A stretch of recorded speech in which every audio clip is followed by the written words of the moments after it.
Bien, bienvenidos chicos a este video donde vamos a estar hablando, introduciéndonos ya a la estructura atómica y a las partículas subatómicas que encontramos en la materia. Como ya dijimos, materia es todo lo que ocupa un lugar. El átomo, toda la materia, está formado principalmente por tres partículas fundamentales, ¿sí? Ya tenemos una representación del átomo. Esto no quiere decir que el átomo es así. Hoy en día se sabe que el átomo no es así. Ok. Pero esta representación nos ayuda a entender un poquito mejor la organización de los átomos. Tres partículas fundamentales. Antes de ver las partículas vemos las partes. El átomo tiene un núcleo y en este núcleo se sitúan dos de las principales partículas subatómicas, el protón y el neutrón. ¿Sí? Y la otra parte del átomo es la corteza o nube electrónica. Ambos nombres son válidos. ¿Sí? Nube electrónica porque como la nube es difusa, ¿sí? Es una región difusa, pero electrónica porque se sabe que en esa región, esa nube difusa, existe el electrón, que es la tercera partícula fundamental de un átomo. Se descubrieron con el pasar en los tiempos muchas otras partículas como los positrones, los neutrinos, los piones, los muones, pero no son fundamentales, digamos, para la comprensión de la estructura atómica al nivel que vamos a ver. ¿Sí? En este cuadrito podemos encontrar cada una de las tres partículas fundamentales con su masa en unidad de masa atómica, ¿sí? Y con su carga. Vemos que el electrón es casi, casi que 500 o casi que 5000 veces más pequeña que, o 200 veces más pequeña que el protón. ¿Sí? Si hacen la división protón, la masa del protón dividido el electrón, le va a salir cuántas veces más grande es el protón que el electrón. ¿Sí? Y vemos que el protón y el neutrón tiene una masa relativamente parecida. ¿Sí? O sea, casi que tienen el mismo tamaño, la misma cantidad de materia. El electrón tiene una carga negativa, ¿sí? Y el protón tiene una carga positiva. P de protón, P de positivo, PP. ¿Sí? Protón positivo, protón positivo.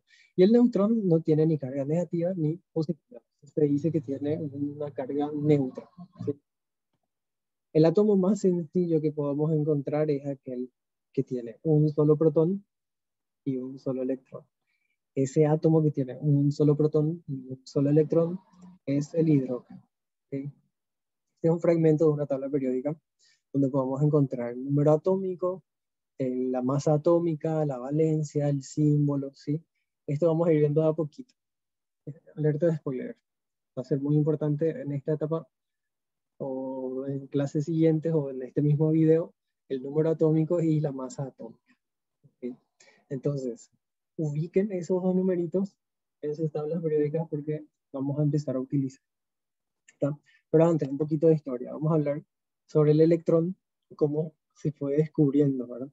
Al comenzar la década de 1800, este químico que vemos acá, el químico de apellido Davy, observó que al hacer pasar corriente eléctrica a través de algunas sustancias, esas sustancias se descomponían. Entonces él propuso que los elementos de un compuesto químico se mantienen juntos debido a fuerzas eléctricas. Fue el primero en enunciar esto, según esta historia. En 1874, otro físico de apellido Stoney sugirió que las unidades de carga eléctrica están asociadas con los átomos. Entonces se les llamó electrones. Electrones por carga eléctrica. Eléctrica, electricidad, electrones. Bueno, de ahí viene la palabra electrones. La evidencia más convincente de la existencia de electrones se obtuvo mediante los experimentos con tubos de rayos catódicos.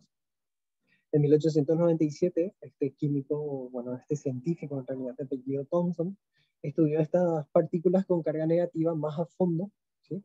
Al estudiar el grado bueno, él estudiaba con estos rayos catódicos que tiraban como una especie de rayos láser, que en breve les voy a mostrar. De acuerdo a cómo se desviaban esos rayos, ¿verdad? Dependiendo de los campos magnéticos que le ponían alrededor, ¿verdad?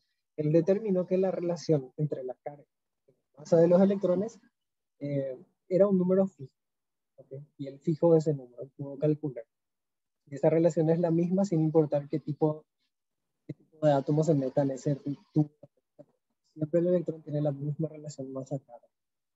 En el año 1909, este científico, el apellido Millikan, llevó a cabo el experimento de la gota de aceite de Gorgias. Busquen ese experimento, es muy interesante.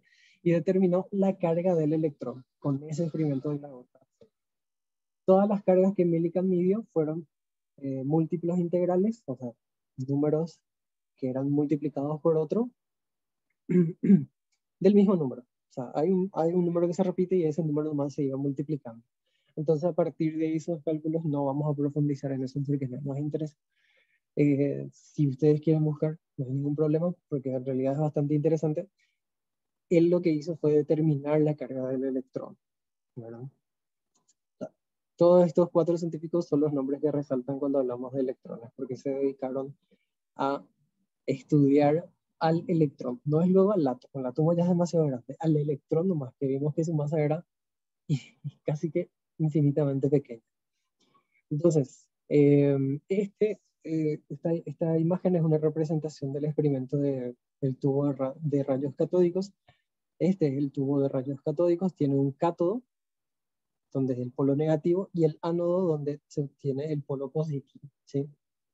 Dentro hay un gas y se hace pasar una corriente eléctrica que se hace visible mediante una especie de rayo, ¿sí? Este rayo verde, esta línea verde de acá.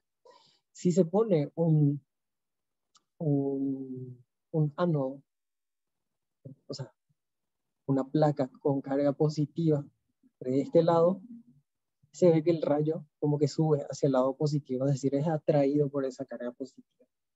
Entonces ahí dijeron, por este gas tiene algo con carga negativa que es atraído por este que tiene carga positiva, ¿verdad? Y así sucesivamente, se van haciendo varios experimentos. Los electrones son partículas fundamentales presentes en todos los átomos, hay que saber eso. A eso es lo que quiero llegar. El electrón es una partícula fundamentalista en todos los átomos. Todos los átomos, que vamos a ver después, algunos que quizás no tengan, ¿sí? Bien, cuando hablamos de protones, saltan otros nombres. Goldstein, en 1886, observó por primera vez que el tubo de rayos catódicos también generaba una corriente de partículas con carga positiva que se movían hacia el cátodo, ¿sí? Algunos se movían hacia el ánodo, otros se movían hacia el cátodo. Él fue el primero en ver eso, ¿sí?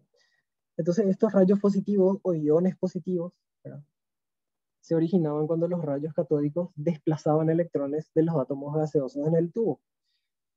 Entonces, ocurría una descomposición, ¿sí?, del átomo, se rompía el átomo y por ende todo lo que tenía carga negativa se iba de un lado y todo lo que tenía carga positiva se iba del otro lado, ¿sí? Así.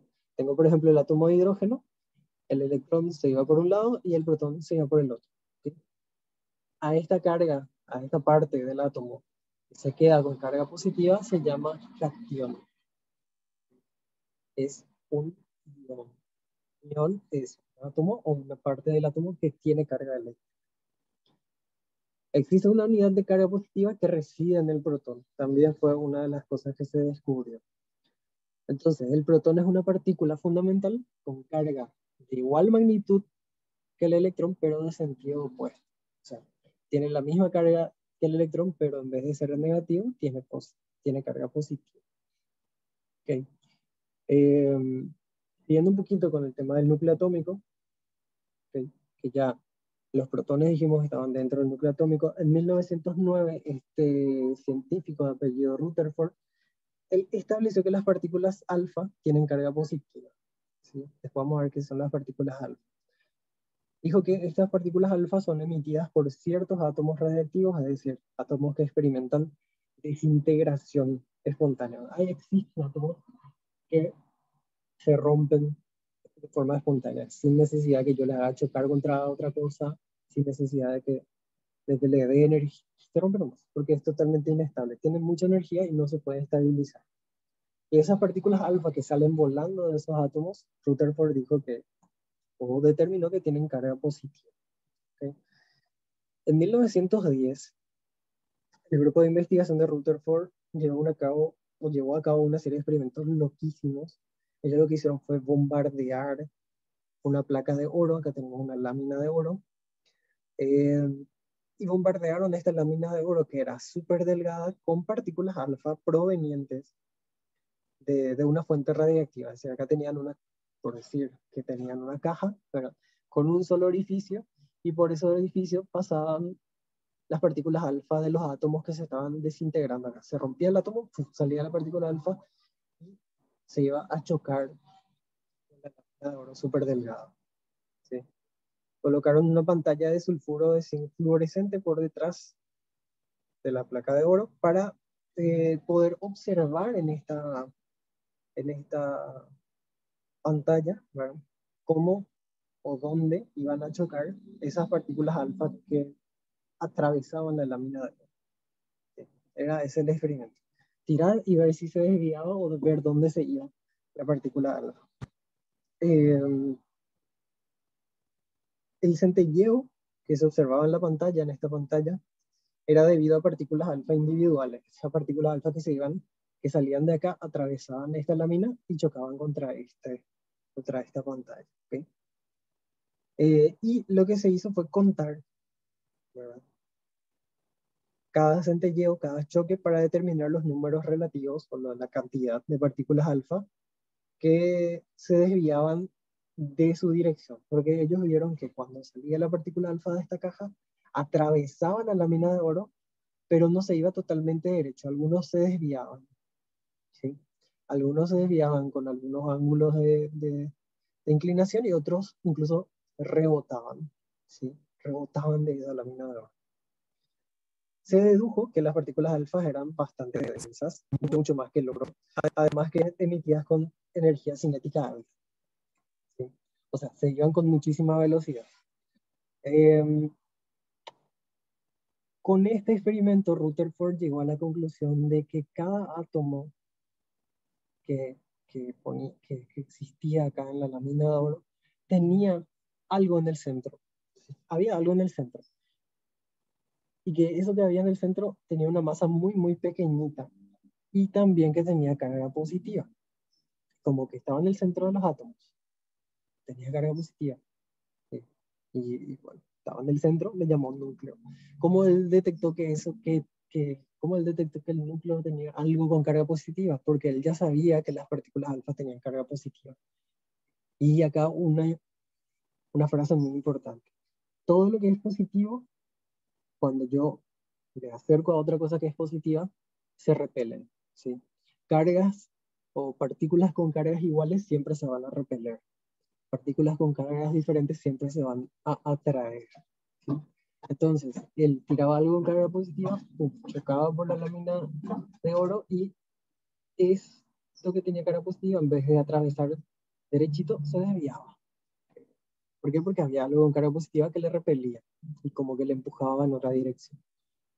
Entonces, él dijo, los átomos están constituidos por espacio vacío colonizado tan solo por electrones muy ligeros. También, ¿verdad? Esto es lo que, bueno, esto no dijo. Esto es lo que se sabe hoy.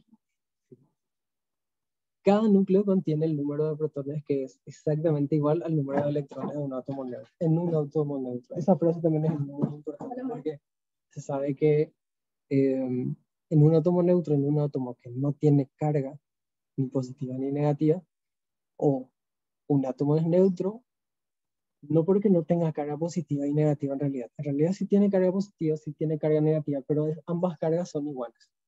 Si yo tengo 8 cargas positivas y 8 cargas negativas, se neutralizan, ¿verdad? Porque son la misma carga. Entonces el átomo es neutro. Si yo tengo 8 cargas positivas, tengo un átomo neutro. Tengo ya una partícula con carga y esa carga va a depender de qué partícula tengo más. Tengo más partículas con cargas positivas o negativas. Vamos a ver después eso con los ejercicios. El número de protones en el núcleo atómico determina su identidad. Esto es muy importante. La cantidad de protones que hay en el núcleo atómico es como en la cédula de identidad de los átomos.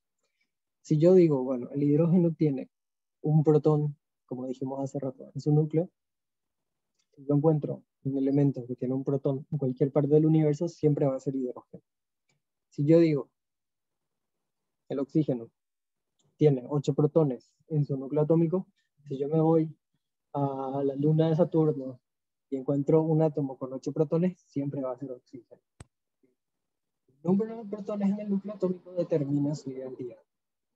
¿Qué hay del neutrón? El neutrón es una partícula sin carga, dijimos, con masa ligeramente mayor que la del protón, bastante parecida, como vimos en el cuadrito. Los protones y los neutrones se encuentran siempre en el núcleo atómico. Recordar eso. El único elemento que no posee neutrones en su núcleo tiene que decir, es el hidrógeno. El hidrógeno no tiene neutrones en su núcleo. En conclusión, los átomos constan de núcleos muy pequeños, sumamente densos, ¿sí? Prácticamente toda la masa de un átomo está en su núcleo, y ese núcleo está rodeado por nubes de electrones que están a diferentes distancias de ese núcleo. Imagínense que el electrón tiene carga negativa y siempre va a estar eh, atraído por el núcleo, ¿verdad? Siempre el núcleo con la carga positiva del protón que tiene va a estar estirándole al electrón. Entonces el electrón, para no caer al núcleo, tiene que tener cierta energía. Mientras más energía tiene ese electrón, más lejos del núcleo va a estar. ¿Okay? Vamos a ver también son otros ejercicios y dibujitos que vamos a hacer. Antes de entrar al número de masa. No, no.